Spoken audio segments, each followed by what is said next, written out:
শুরু কোথায় আর শেষ কোথায় জানি না,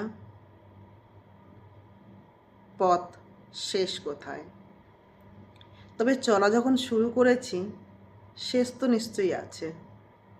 তাই পেছনে কতটা ফেলে এলাম সেটা না দেখে সামনে কতটা যেতে হবে সেটাতেই লক্ষ্য রাখাটাই ঠিক। আশেপাশে অনেক আছে আমাদের যাদের কোনো কাজ নেই শুধু সমালোচনা ছাড়া। তারাই শুধু ঠিক করে দিতে পারে তোমাকে চলার পথ। কিভাবে জানো? যখন দেখবে তোমার যে সমালোচনাটা অনেক বেশি পরিমাণ তোমাকে নিয়ে হচ্ছে, চারিদিকে তোমারই সমালোচনা হচ্ছে, তখন ভেবে নেবে তুমি সঠিক পথে চলছো।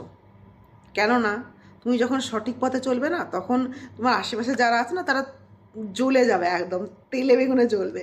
তো তখনই তারা দেখবে তোমাকে নিয়ে সমালোচনা করছে।